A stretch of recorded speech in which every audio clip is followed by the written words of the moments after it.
Qué bueno ha sido Dios con nosotros a permitirnos escuchar tu palabra durante este día. Qué bueno ha sido al darnos testimonio por medio de las Escrituras de quién eres tú y de quién somos nosotros. Y otra vez nos permites esta bendición, este privilegio. Y por medio de tu Hijo Jesucristo suplicamos que sea tu Espíritu Santo hablando a nuestros corazones, iluminando nuestras mentes, para que en todo busquemos darte la gloria y la honra solo a ti. Pon temor en nuestros corazones al escuchar tu palabra, que deseemos obedecerla. Que al escuchar las excelencias de tu Hijo Jesucristo, deseemos amarle con toda nuestra alma. Pido por mí, para ser un fiel instrumento de tu palabra, para que pueda hablar con denuedo, pero también con temor. Los que escuchan este mensaje, que sean edificados, pero también que sean llevados a buscarte con todo el corazón. Solamente tú puedes hacer esto, Dios mío, y confío que así sea para gloria de tu nombre. En ti oramos. Amén. Pueden tomar asiento.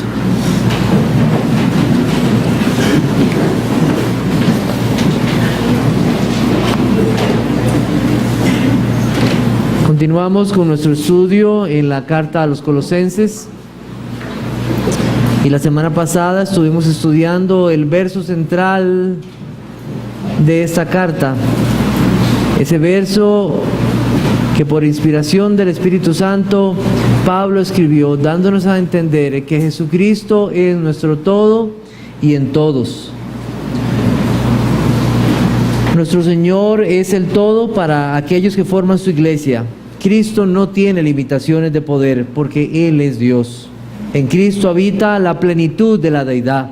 Él es el creador de todo lo visible y lo invisible, porque en Él fueron creadas todas las cosas, y todo fue creado por medio de Él y para Él. Todos los ángeles y todas las potestades se someten ante el Señor. Cristo es la cabeza de la iglesia. Cada persona, cada uno que es creyente, que es cristiano, debe tener a Cristo como su cabeza y debe de obedecerle. De Cristo proviene el crecimiento para cada creyente. En nuestro cuerpo, específicamente en nuestra cabeza, en la base del cráneo, hay una glándula que se llama la glándula pituitaria, del cual proviene o procede el crecimiento necesario para nuestro cuerpo. Si algo anda mal, vamos a tener problemas con nuestro crecimiento. Cristo es la cabeza de la iglesia. Cada creyente, como cuerpo de la iglesia, toma su crecimiento de nuestro Señor. No necesitamos de nada más. Lo único que necesitamos es estar unidos a Cristo y conocerlo cada día más. ¿Cuántas iglesias se han apartado de esta realidad y han buscado crecer, hacer crecer sus iglesias por medio de técnicas, por medio de actividades, por medio de muchas cosas, y están olvidando que no se necesita nada más que conocerle cada día más, al que es nuestro Señor y Salvador?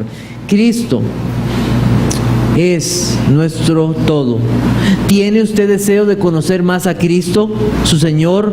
¿Ha crecido en lo que Cristo hizo por usted? ¿Ha crecido usted en la comprensión del Evangelio? Eso debe ser una respuesta que debemos de contestar sinceramente. ¿He crecido yo? Cristo es nuestro Redentor. Él pagó para darnos perdón de la culpa por nuestros pecados. Cristo es nuestro reconciliador con el Padre, ya que éramos enemigos en nuestra mente haciendo malas obras.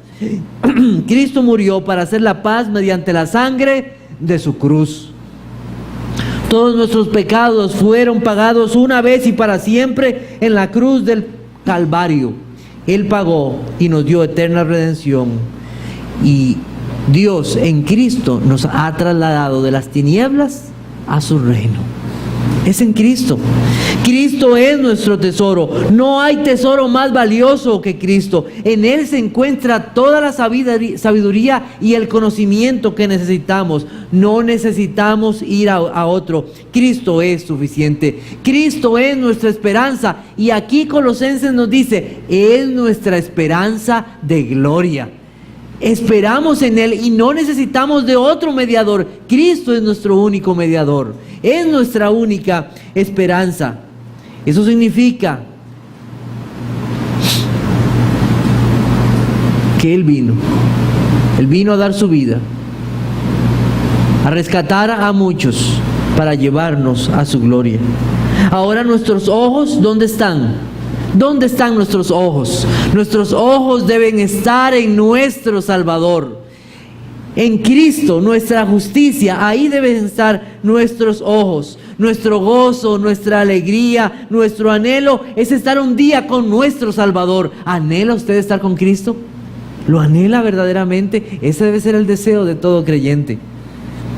Este deseo no es algo pasajero, sino que es la obra de Dios en nuestros corazones al darnos una nueva vida. El viejo hombre ha muerto.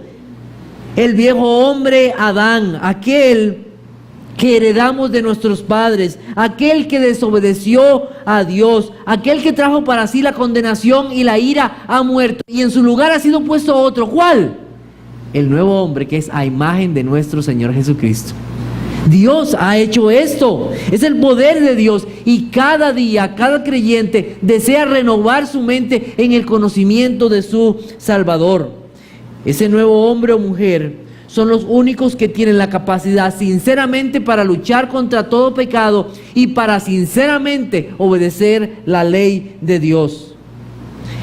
Ellos luchan contra todo aquello que ofende a Dios en sus vidas, tanto en hechos, emociones como palabras. Esto es hacer morir y dejar esos pecados. Es una lucha que tiene cada creyente y tiene como resultado la gloria de Dios. Esto solo es posible para el que está unido a Cristo. Solo el que está unido a Cristo puede luchar efectivamente. No hay otros, solamente ellos. Aunque este nuevo hombre habita en este cuerpo carnal, aunque ese pecado todavía permanece en nosotros, tenemos la esperanza de victoria en Cristo, porque Cristo venció. Y Cristo vive en nosotros y nosotros estamos completos en Cristo. Cristo es nuestro todo.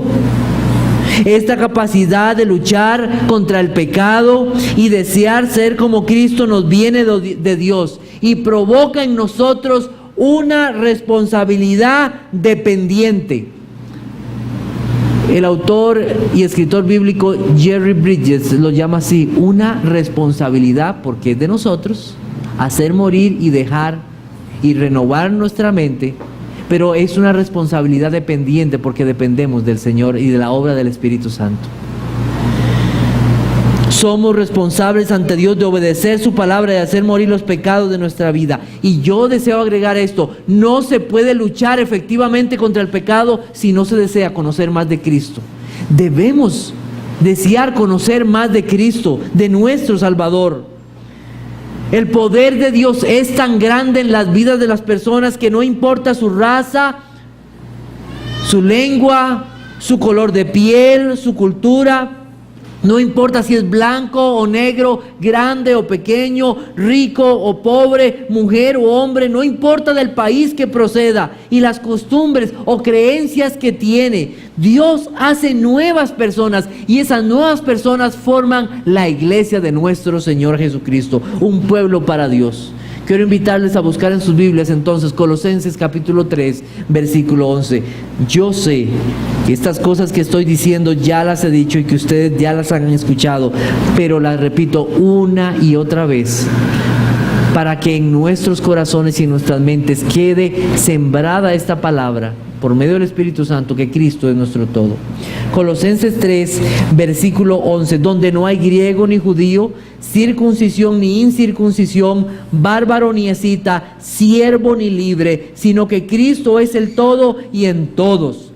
Vestíos pues como escogidos de Dios, santos y amados, de entrañable misericordia, de benignidad, de humildad, de mansedumbre, de paciencia, soportándoos unos a otros y perdonándoos unos a otros. Si alguno tuviere queja contra otro, de la manera que Cristo os perdonó, así también hacedlo vosotros. Y sobre todas estas cosas, vestíos de amor, que es el vínculo perfecto, y la paz de Dios gobierne en vuestros corazones, a la que asimismo fuisteis llamados en un solo cuerpo, y sed agradecidos. La palabra de Cristo mora en abundancia en vosotros, enseñándoos y exhortándoos unos a otros en toda sabiduría, cantando con gracia en vuestros corazones al Señor, con salmos e himnos y cánticos espirituales.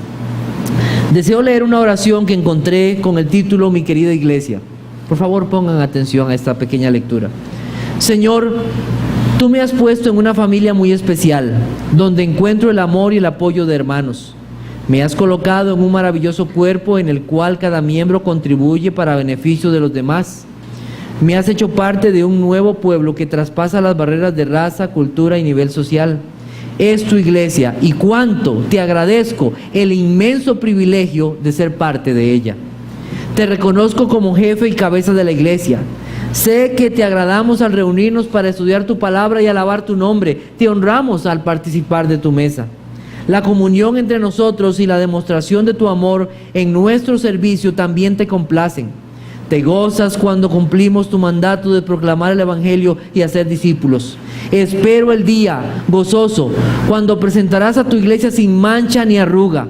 Mientras tanto, qué hermoso es unir mi voz a la de mis hermanos en salmos, himnos y cánticos espirituales. Qué bonita y hermosa oración que refleja el deseo que tiene cada creyente por su querida iglesia. ¿Aprecia usted la iglesia de Cristo?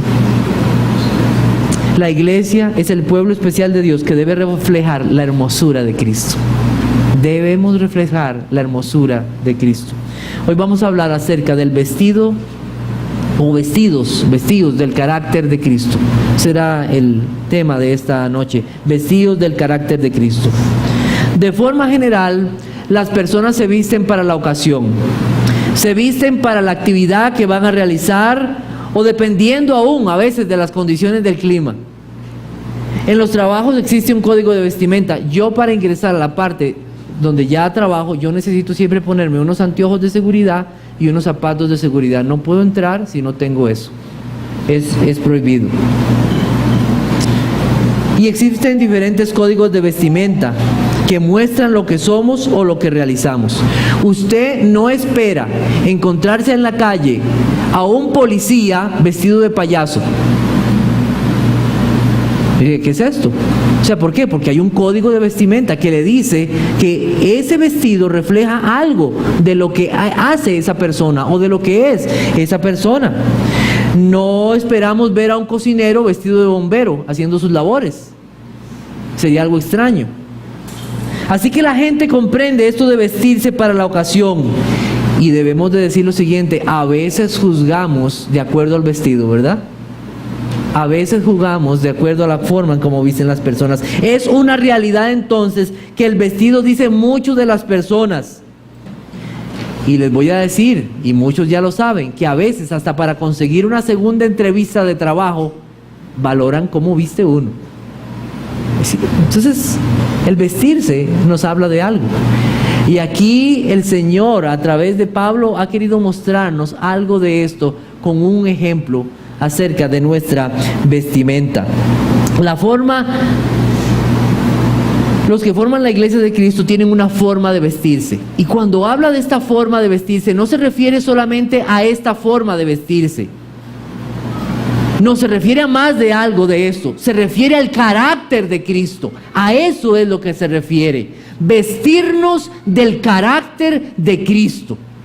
A eso es lo que se refiere el apóstol Pablo. En ese ser interior que debe demostrar exteriormente con nuestra forma de actuar, de pensar, de hablar, cómo nos relacionamos con Dios y con nuestros hermanos. Y el apóstol está usando aquí esta forma visual de lo que hacemos día a día. Yo espero que todos se cambien de ropa todos los días. Espero que así, o que se pueda, al menos algo.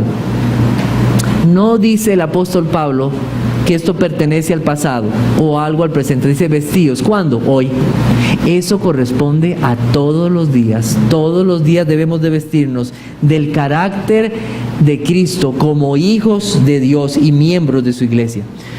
¿Cuánto tiempo toma usted para vestirse? Las mujeres son especiales en eso. Combinan el color de esto con el color de aquello, ¿verdad? Y entonces a los esposos nos dicen, mire, es que eso no se ve bien con esto y aquello con lo otro. Y tomamos tanto tiempo para vestirnos.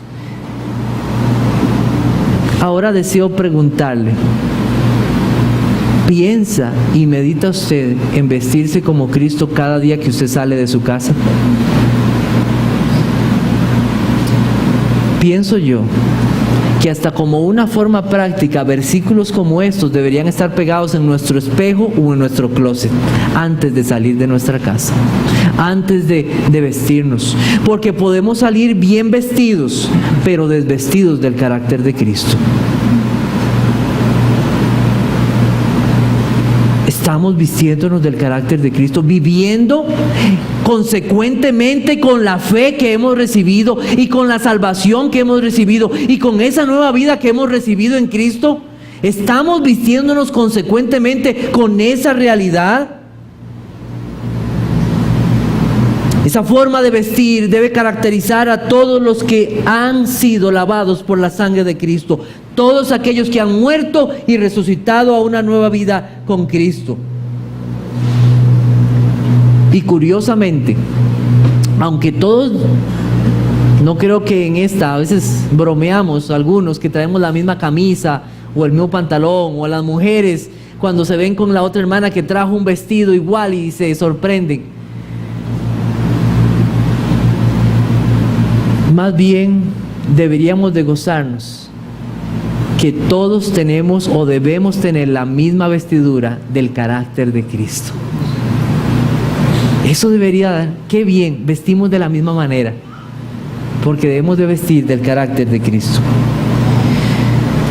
Dice 1 Corintios capítulo 11, versículo 1, sed imitadores de mí, así como yo de Cristo.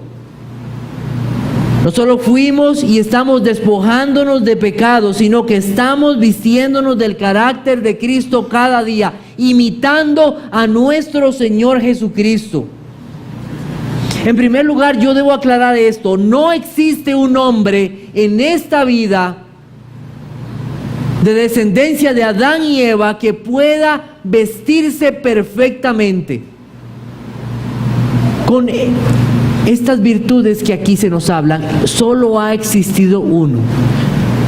Solo ha existido un hombre totalmente santo, totalmente lleno de misericordia, totalmente lleno de amor, de benignidad, de humildad, de mansedumbre, de paciencia, de perdón. ¿Quién es ese hombre? Nuestro Señor Jesucristo. Y de Él debemos de tomar. No hay otro. Es de nuestro Señor Jesucristo. Él es el hombre y Dios perfecto.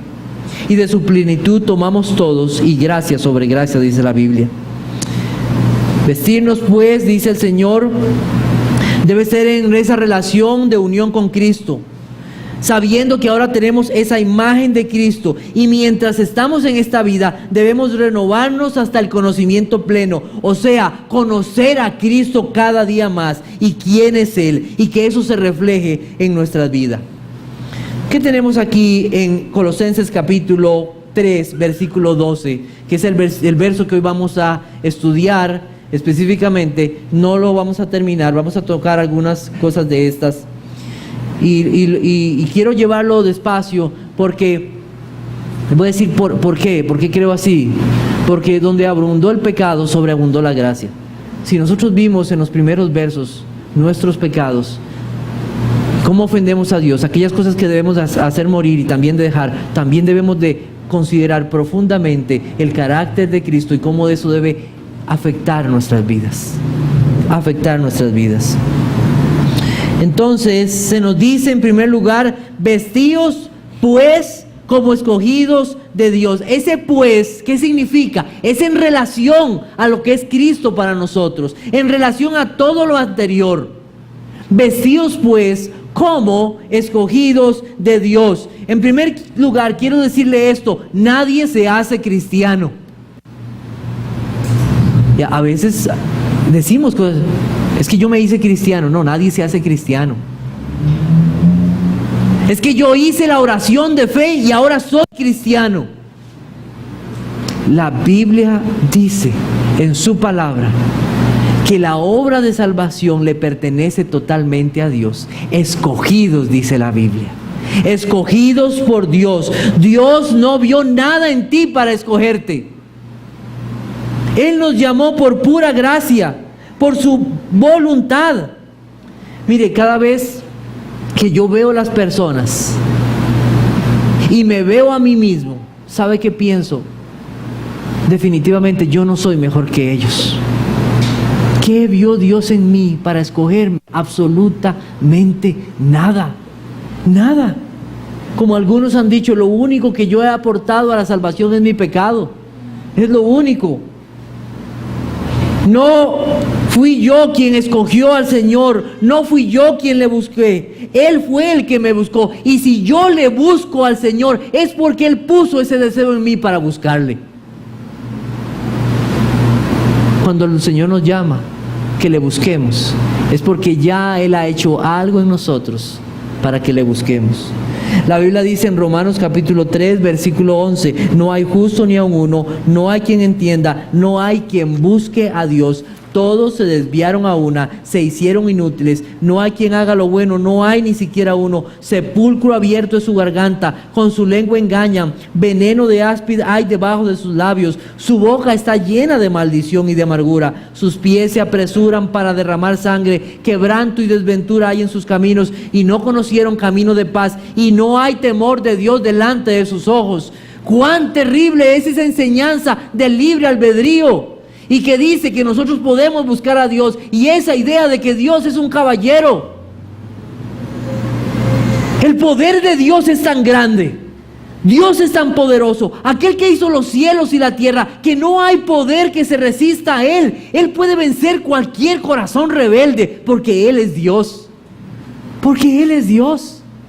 Y gracias a Dios que es así, que Él pasó encima de mi voluntad y me llamó por su gracia. Y me convenció de que soy pecador y que lo único que necesito es a Él. La causa de ser escogido está solamente en Dios. Efesios, podemos buscar Efesios capítulo 1, versículos 4 al 6. Efesios capítulo 1. Dice versículo 4, según nos escogió en Él antes de la fundación del mundo, para que fuésemos santos y sin mancha delante de Él, en amor habiéndonos predestinado para ser adoptados hijos suyos por medio de Jesucristo, según el puro afecto de su voluntad, para alabanza de la gloria de su gracia, con la cual nos hizo aceptos en el amado, y toda la obra de salvación le pertenece al Señor, y gloria sea a Él. Solamente por Cristo, amado solamente con Cristo. Antes de que viniera el pecado a este mundo, antes de la caída de Adán y Eva en pecado, Dios ya había planeado nuestra salvación y nos había escogido. ¿Cómo es posible que personas no quieran aceptar esta verdad? ¿Sabe por qué?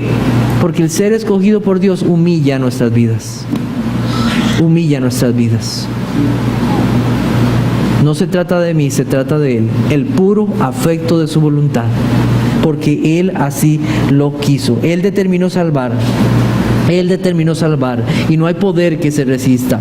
Nos escogió en su Hijo. El plan de salvación es algo de lo cual nos debemos de asombrar todos los días. Colosenses capítulo 1, versículo 12.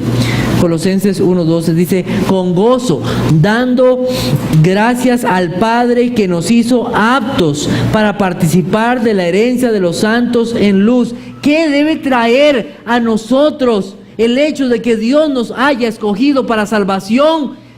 Debe traer suma humillación, pero también alabanza a nuestro Dios.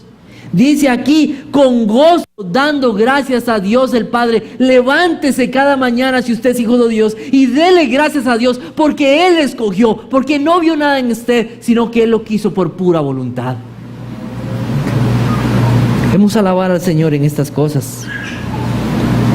Cada día con gozo, entonces, debo vestirme del carácter de Cristo, conocer más y desear vivir como aquellos que no merecían nada y ahora son llamados a participar de una herencia indestructible, incontaminada e intachable, reservada en los cielos para nosotros. Si Él me escogió, yo debo desear vestirme como aquel que me ha llamado para su gloria. Estar con el Señor no será algo de todos. No todos tendrán esta eterna dicha. Entonces debe haber gozo en nuestras vidas, humillación y desear hacer la voluntad de nuestro Señor. Y esos que son escogidos, la Biblia nos dice en Colosenses capítulo 3, que son como santos y amados. Santos y amados. En la tradición católica se confiere la santidad en forma de post-mortem, o sea, después de la muerte, a las personas que durante su vida mostraron un carácter excepcional y tuvieron logros sobresalientes en la vida, pero eso no es lo que la Biblia nos dice así, aquí. Eso es una mentira, una enseñanza falsa. ¿A quiénes se les llama santos aquí? A personas ¿quiénes? A personas que escucharon el Evangelio, a personas que fueron muertas y resucitadas con Cristo, a personas que ponen sus ojos en el Señor, a personas que hacen morir el pecado y dejan pecados y tienen en Cristo su todo. ¿Qué son ellos? Ellos son santos para Dios. Son santos. Ya no son lo que eran antes. Ahora están en Cristo. No es post-mortem, es en esta vida. El significado esencial de la palabra es separado para Dios. Y en ese sentido, aún el cristiano más ordinario y el más inmaduro es un santo. En 1 Corintios capítulo 1 versículo 2 dice lo siguiente, 1 Corintios 1, 2.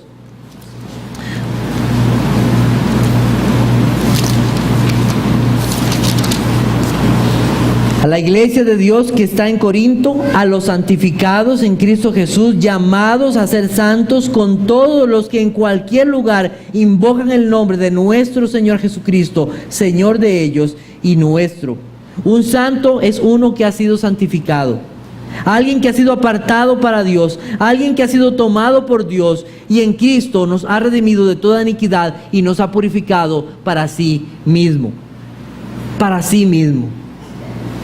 Rescatados, separados, apartados para el Señor, inmundos, sucios y muertos, pero ahora hechos santos y amados para el Señor. En los países que hay ejército, aquí en Costa Rica pues no hay ejército, pero en los países que hay ejército, cuando se llama a una persona para el ejército para que sea un soldado, se le prepara para que sea un soldado. No se le prepara para que sea un diseñador de modas. Se le prepara para que sea un soldado y se viste conforme a lo que es un soldado. Así debe vestirse. Los que son de Cristo han sido separados, apartados, le pertenecen a Cristo y se visten entonces como hijos de Dios. Y se visten de forma que reflejen el carácter de Cristo, que ahora le pertenecen al Señor. No nos volvemos santos por lo que hacemos, ¿sabía? Somos hechos santos por la acción del Espíritu Santo al hacernos una nueva creación en Cristo. Y ahora andamos en novedad de vida. La santidad es una posición que Cristo ya logró para nosotros. Nos trasladó de las tinieblas a su luz. Nos limpió por su palabra. Nos libertó de la esclavitud del pecado. Y ahora le pertenecemos al Señor en cuerpo y alma. Si nosotros crecemos en santidad es porque somos santos. No hay otra forma. Si crecemos en santidad es porque somos santos, y ellos perfeccionan esa santidad, como dice la Biblia, en el temor del Señor. Porque ya estamos aparados para Dios, es porque somos santos y nos comportamos según lo que somos. Vive según lo que eres. Y que se diga que nosotros que estamos viviendo en una conducta indigna de lo que debemos de ser, debe traer humillación y arrepentimiento a nuestras vidas. Humillación y arrepentimiento. Dice Jerry Bridges, este escritor bíblico, lo siguiente: uno de los problemas es que no estamos conscientes de que somos santos, y mucho menos la responsabilidad que conlleva esa nueva posición que exige que vivamos como tales. No estamos conscientes de lo que Dios ha hecho y la posición que tenemos ahora. Usted es un creyente, usted ha sido arrebatado del fuego, usted es un santo para Dios. Compórtese entonces como un cristiano, compórtese como aquellos que han sido salvados por gracia, de aquellos que han muerto y han resucitado en Cristo, de aquellos que tienen la imagen de Cristo. No podemos llevar deshonra al nombre de Cristo. Cada cristiano lleva en sí el nombre de Cristo en su vida. Nuestra identidad está en Jesucristo. Estas palabras deben hacernos pensar. Y personalmente creo que muchas veces no consideramos esta realidad, esta responsabilidad, porque no apreciamos el Evangelio y porque no meditamos diariamente en lo que Cristo hizo por nosotros. Porque si nosotros meditáramos todos los días en lo que Cristo hizo por mí, cuán conscientes seríamos de reflejar a aquel que nos salvó por gracia. Quiere el Señor que esto entre en nuestras mentes. Quiere el Señor que estas palabras queden grabadas en nuestros corazones. Santos para el Señor. Colosenses capítulo 3 nos dice esta verdad. Colosenses 3:12, vestidos pues como escogidos de Dios, santos. Y la Biblia dice que nosotros debemos ser santos porque Dios es santo. Y debemos de vivir santamente, dice el apóstol Pedro, en toda nuestra manera de vivir. En toda nuestra manera de vivir. Y especialmente yo creo que esto está muy en relación con lo que se habla en el capítulo 3, versículo 5. Fornicaciones, impurezas, pasiones desordenadas, malos deseos y avaricia, que es idolatría. Yo creo personalmente que una de las cosas, porque la palabra de Dios lo dice, que cuando Dios nos separa para Él, una de las cosas que hace en nuestras vidas, especialmente en nuestros miembros, es darnos un entendimiento que nuestro cuerpo le pertenece a Cristo y que nuestra vida debe ser vivida en una pureza sexual. Debería ser así, y así es. Primera de Corintios capítulo 6, versículo 20. Primera de Corintios 6, 20. Dice: porque habéis sido comprados por precio. Glorificad pues a Dios en vuestro cuerpo y en vuestro espíritu, los cuales son ¿de quién? De Dios. En nuestro cuerpo y en nuestro espíritu.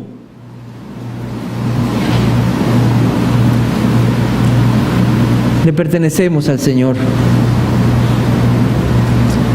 La pureza sexual en los cristianos no es una opción, es una responsabilidad que corresponde a aquellos que quieren vestirse del carácter de Cristo. Cristo fue totalmente santo y puro. Pero no solamente somos santos, dice la Biblia, que somos más, también vestidos pues como escogidos de Dios, santos y ¿qué? Y amados. Y amados. Dios no nos salvó no nos perdonó y nos dijo, bueno, ahí los dejo a ver cómo les va en su vida. No, el Señor nos amó y nos abrazó y nos atrajo a Él. Somos el objeto especial del amor de Dios. Ni los ángeles tienen esta bendición. Ni los ángeles con todo su esplendor tienen esta bendición de gozar del amor de Dios en Cristo. El Señor nuestro Dios no envió a salvar a los ángeles, mandó a su Hijo para salvar y rescatar a pecadores como nosotros. Mas Dios muestra su amor para con nosotros en que, siendo aún pecadores, Cristo murió por nosotros. Somos el objeto especial del amor de Dios, amados de Dios. Dice el Señor, sed pues imitadores de Dios como hijos amados. El apóstol Pablo deja bien claro esta realidad en su vida cuando dice, con Cristo estoy juntamente crucificado y ya no vivo yo, mas vive Cristo en mí. Y lo que ahora vivo en la carne lo vivo en la fe del Hijo de Dios, el cual me amó y se entregó a sí mismo por mí. Le pregunto, ¿puede usted decir en su vida personalmente, Cristo me amó? Hay personas que pueden afirmar, Dios es amor. Yo recuerdo al pastor Steve Henning, pastor de esta iglesia por muchos años y que ahora goza de la gloria del Señor. Recordar que él me decía, mire, yo antes cuando llegué aquí a Costa Rica, yo pensé que todos conocían de que Dios es amor, porque cuando yo me subía a un taxi, siempre había una calcomanía que decía, Dios es amor. Y muchos sí, pueden afirmar que Dios es amor, pero ¿puede usted personalmente decir que Dios me amó? Dios me amó. Eso significa que Dios se entregó por mí para salvarme. ¿Ama usted a Cristo? ¿Ama usted a su Salvador? Él se humilló, sufrió y triunfó para rescatarte, el justo por los injustos, para llevarte a Dios. Ese amor de Dios. Pablo conocía ese amor sacrificial del Señor. Este amor llena el corazón, llena la vida. Y le voy a decir algo, este amor de Cristo deja en miseria a todos los demás amores de esta vida. Los deja en la miseria. El amor de los hijos, el amor de una mamá, el amor de un esposo o una esposa, no se comparan al amor de Dios. Si usted ha sido escogido por Dios, si usted le pertenece a Cristo, usted es el objeto especial del amor de Dios y ese amor llena nuestra vida. ¿Qué más necesitamos? Cristo es nuestro todo. ¿Cuántas veces sufrimos y peleamos por cosas de esta vida? Y olvidamos cuánto amor tuvo Cristo por nosotros. Mirad cuál amor nos ha dado el Padre para que seamos llamados hijos de Dios. Asómbrense, asómbrense es la idea de este amor de Dios. ¿Puede usted imaginarse ese momento cuando aquel hijo pródigo ve a su padre a los ojos y su padre corre hacia él? Su padre lo agarra, lo abraza, lo besa, lo tiene en sus brazos, sabiendo que él, ese joven, había despreciado a su padre, se había ido, había hecho cosas horribles, pero ese padre en su amor lo abraza, lo tiene a su lado y le dice lo siguiente a sus criados: sacad el mejor vestido y vestidle y poned un anillo en su mano y calzado en sus pies. Dígame una cosa, ¿creen que ese muchacho quería quitarse ese vestido? Jamás, porque ese vestido reflejaba el amor de su padre hacia él. Así como nosotros, vestidos pues como escogidos de Dios, santos y amados, ese amor de Cristo. Yo quiero vestirme como aquellos que son amados por Dios y reflejar el carácter de mi Salvador. Quiere el Señor que podamos comprender estas verdades y abrazarlas. ¿Cómo creen ustedes que escucharon estas palabras los que vivían en Colosas. Un escita. ¿Se acuerdan que yo les hablé de los escitas, verdad? Ahora tú eres un escogido, eres un santo y un amado. ¿De verdad? Un bárbaro, santo, escogido y amado. Los griegos, los judíos. O sea, entonces antes yo no era judío, ahora sí en Cristo. Increíble, increíble. Eso es el poder de Dios, es la obra de Cristo. Cristo es nuestro todo y por Él es que estamos en esta condición, escogidos y amados en Él, santos. Esos, unos y otros, forman la iglesia de nuestro Señor Jesucristo. ¿Cómo son ellos? ¿Cómo es este vestido? Este vestido, además de mostrar el amor, mostrar que somos escogidos, de que somos santos para el Señor, además de esto, muestra que somos personas de entrañable misericordia.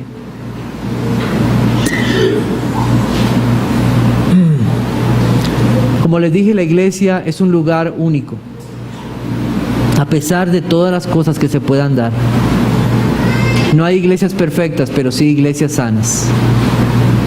Pero pueden imaginarse ustedes la iglesia en Colosas, donde hubo fornicarios, donde hubo personas de malos deseos, donde hubo mentirosos. Posiblemente ahí en la iglesia estaban, aquel no fue aquel que aquella vez me mintió. Aquel que estaba allá no fue aquel que se enojó conmigo. Aquel que estuvo allá, pero ahora están en Cristo, son nuevas personas. Y el apóstol Pablo les dice, vístanse de esta entrañable misericordia. ¿Y a quién debemos ver nosotros? ¿A dónde debemos ir para encontrar esa misericordia? A nuestro Señor Jesucristo. ¿Por qué? Porque no hay misericordia como la de Dios. La misericordia no paga conforme sus hechos. Cuando nosotros le decimos a una persona, tenga misericordia de mí, es no me pague conforme yo he realizado. ¿Y quién ha tenido más misericordia si no es nuestro Dios con nosotros? Porque cuánto hemos ofendido nosotros a nuestro Dios. Pero la Biblia dice que Dios es un Dios de misericordia. No dice que Dios tenga misericordia, dice que Dios es misericordia. Así como Él es justicia, es verdad, es ira, es justo, es un Dios de misericordia. En 1 de Pedro capítulo 3 versículo 8 dice, finalmente, sed todos de un mismo sentir, compasivos, amándoos fraternalmente, misericordiosos, amigables. También leo para ustedes Lucas 6:36, que dice, sed pues misericordiosos como también vuestro Padre es misericordioso. La misericordia significa piedad, compasión, simpatía. Y cuando habla de entrañable, habla de las entrañas. Se refería al hígado, a todo lo que está dentro. Lo que quiere decir es que es profundo, no es algo superficial. Este mundo no actúa así, este mundo actúa por intereses. ¿Por qué puedo yo tener misericordia con usted? ¿Por qué tal vez no puedo pagar? ¿Por qué no le voy a pagar conforme usted merece? Porque tal vez eso me puede servir en el futuro para algo. Pero el cristiano no actúa de esa forma. Piensan en sí mismos, no desean darse a otros libremente. Vamos a buscar Lucas capítulo 10, versículos 27 al 37. Lucas 10.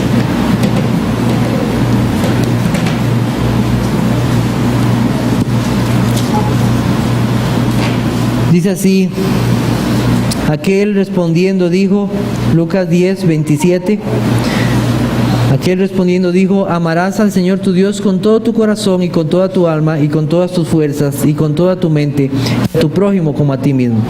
Y le dijo, bien has respondido, haz esto y vivirás. Pero él, queriendo justificarse a sí mismo, dijo a Jesús, ¿y quién es mi prójimo? Respondiendo Jesús dijo, un hombre descendía de Jerusalén a Jericó y cayó en manos de ladrones, los cuales le despojaron e hiriéndole se fueron, dejándole medio muerto. Aconteció que descendió un sacerdote por aquel camino y viéndole pasó de largo. Asimismo un levita, llegándole cerca del lugar y viéndole pasó de largo. Pero un samaritano que iba de camino vino cerca de él y viéndole fue movido a misericordia.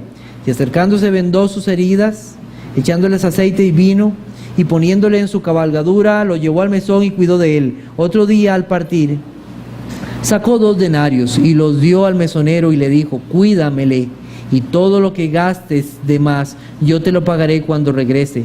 ¿Quién, pues, de estos 3 te parece que fue el prójimo del que cayó en manos de los ladrones? Él le dijo: el que usó de misericordia con él. Entonces Jesús le dijo: ve y haz tú lo mismo. Pregunto, ¿esas palabras solo fueron para este hombre o son para todos nosotros hoy? Para todos nosotros. Hay algo interesante en esto. Todos le vieron en el camino, herido y golpeado, pero solamente uno de ellos pudo ver claramente que ese hombre necesitaba de misericordia. Sabe que hay algo que debemos de pedir al Señor, que nos abra los ojos, porque muchos vieron, pero no vieron realmente que ese necesitaba misericordia. Un día el Señor no tapó sus ojos y nos dijo: no necesitan de misericordia. El Señor nos vio en nuestra podredumbre, en nuestra necesidad, en muertos, y Él tuvo misericordia de nosotros. Que el Señor nos abra los ojos para ver a aquellos que necesitan de esa misericordia.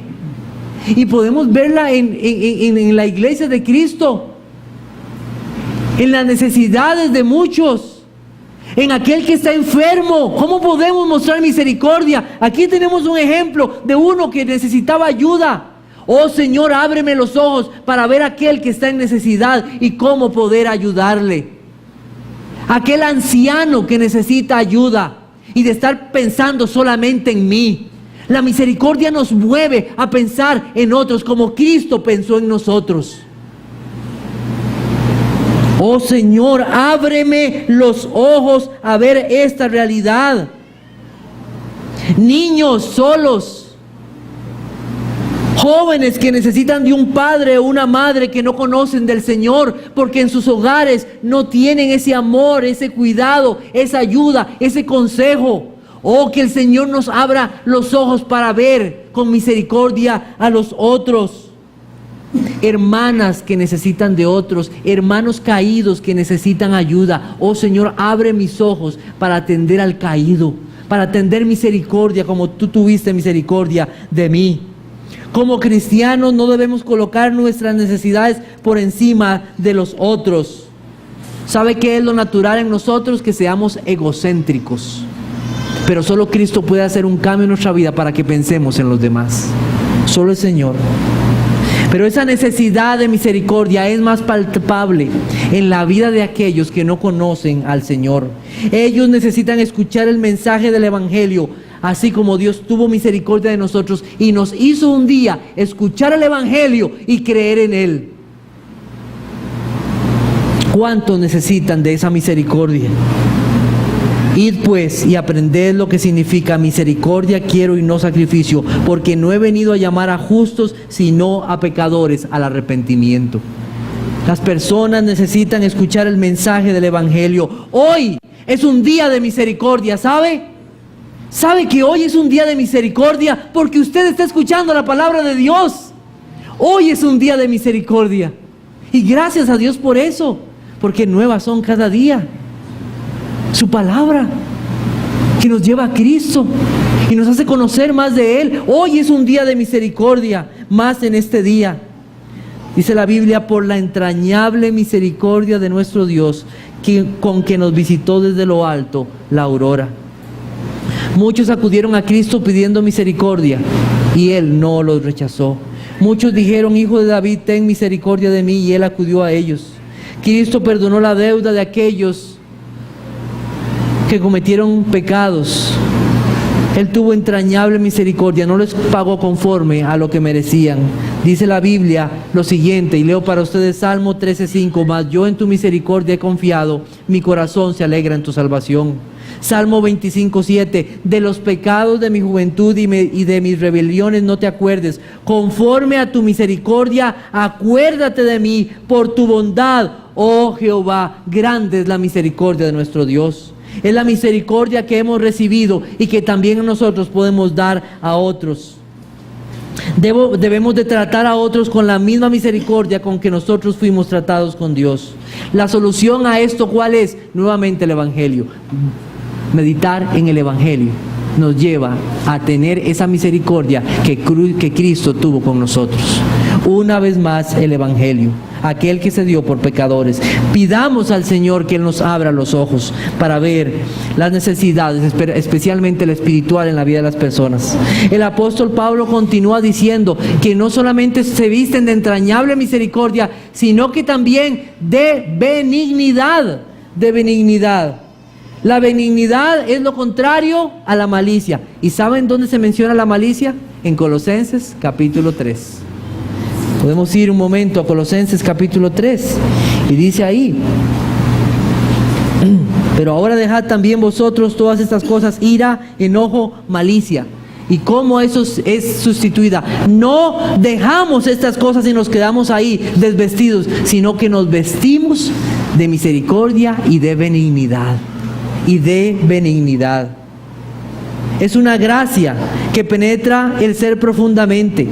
Es aquella virtud, la benignidad, que nos lleva a procurar lo mejor en la vida de otras personas. El hombre bondadoso se goza en ayudar y en el bienestar de otros, más que en el suyo propio. Menospreciar las riquezas de su benignidad, paciencia y longanimidad, ignorando que su benignidad te guía al arrepentimiento. Fue la bondad de Dios que nos llevó al arrepentimiento, hermanos. Fue la bondad de Dios. Dios es bueno. A veces nosotros relacionamos a Dios con su bondad, con las cosas materiales que Él nos da. Pero olvidamos que esa benignidad de Dios, esa bondad de Dios nos guió al arrepentimiento. Cuán alabado debe ser nuestro Dios. Dios vio nuestra condición como enemigos, como hijos desobedientes, como nos alejamos de Él, y Él fue bueno para con nosotros. ¿Cómo debemos considerarnos nosotros, así como se consideraron los hermanos en Colosas, como receptores de esa bondad? Que no merecíamos la bondad de Dios, pero Dios nos dio a su Hijo Jesucristo y nos guió al arrepentimiento.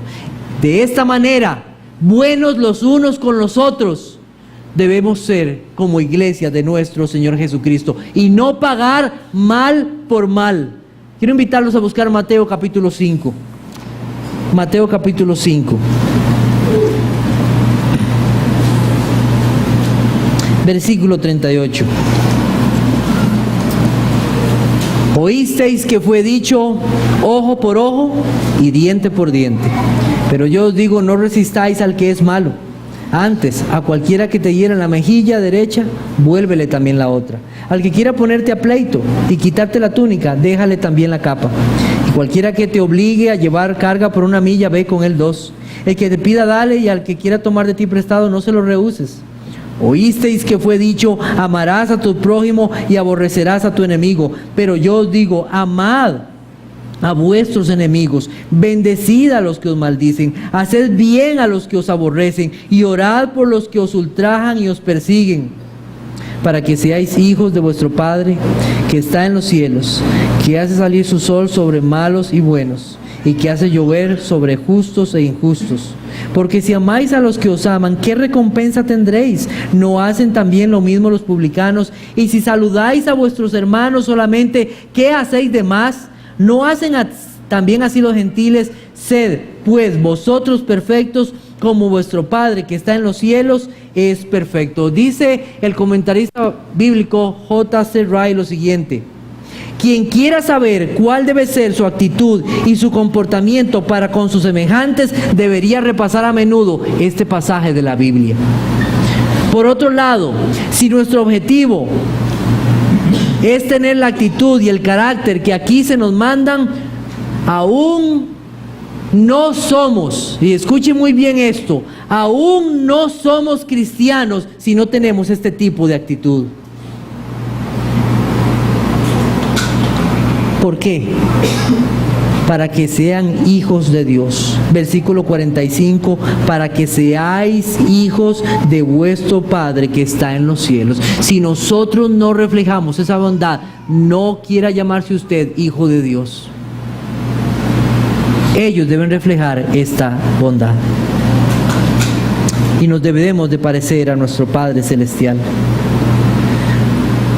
Vamos a llegar hasta aquí, la próxima semana continuamos, pero antes quiero dejar unos pensamientos en sus corazones.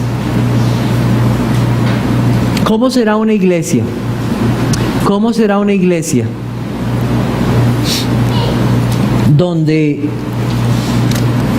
las personas vistan el carácter de Cristo como santos, amados, de entrañable misericordia, de benignidad, de humildad, de mansedumbre, de paciencia, donde se soportan a unos a otros, donde se aman unos a otros y donde se perdonan unos a otros?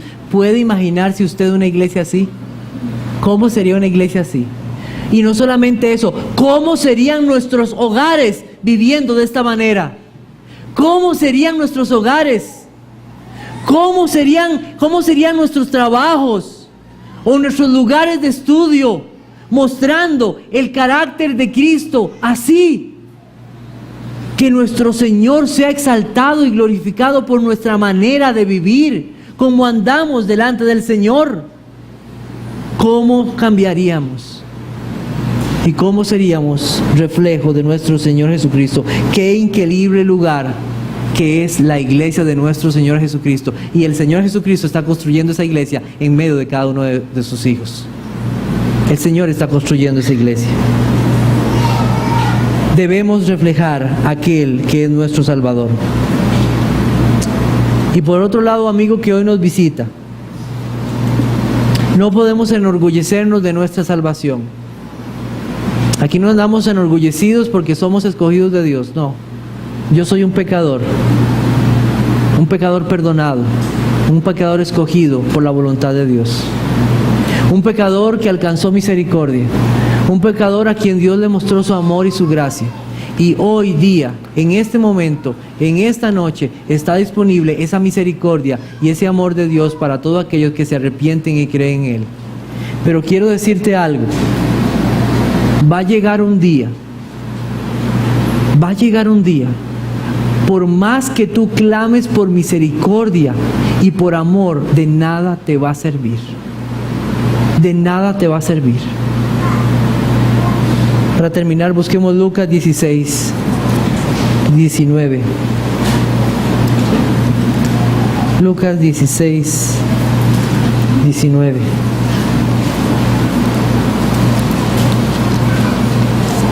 Había un hombre rico que se vestía de púrpura y de lino fino y hacía cada día banquete con esplendidez. Había también un mendigo llamado Lázaro que estaba echado a la puerta de aquel lleno de llagas y ansiaba saciarse de las migajas que caían de la mesa del rico, y aun los perros venían y le lamían las llagas. Aconteció que murió el mendigo y fue llevado por los ángeles al seno de Abraham, y murió también el rico y fue sepultado. Y en el Hades alzó sus ojos estando en tormentos, y vio de lejos a Abraham y a Lázaro en su seno. Entonces él, dando voces, dijo: Padre Abraham, ten misericordia de mí, y envía a Lázaro para que moje la punta de su dedo en agua y refresque mi lengua, porque estoy atormentado en esta llama. Pero Abraham le dijo: Hijo, acuérdate que recibiste tus bienes en tu vida, y Lázaro también males, pero ahora este es consolado y aquí tú también. Además de todo esto, una gran cima está puesta entre nosotros y vosotros, de manera que los que quieren pasar de aquí a vosotros no pueden, ni de allá pasar acá. Entonces le dijo: Te ruego pues, Padre, que le envíes a la casa de mi padre, porque tengo 5 hermanos, para que les testifique, a fin de que no vengan ellos también a este lugar de tormento. Y Abraham le dijo: A Moisés y a los profetas tienen, óiganlos. Óiganlos. Hoy es día de misericordia. Hoy es día para arrepentirse. Porque habrá un día que aunque clames por misericordia, ya no habrá misericordia. Ven hoy al Salvador. Ven hoy a Cristo el Señor. Arrepiéntete. Y aquellos que le buscan, se entregan a Él, pueden saber que son escogidos, santos y amados en Cristo Jesús. Oremos.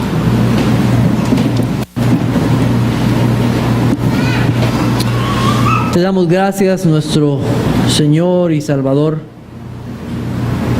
Gracias por tu Hijo Jesucristo,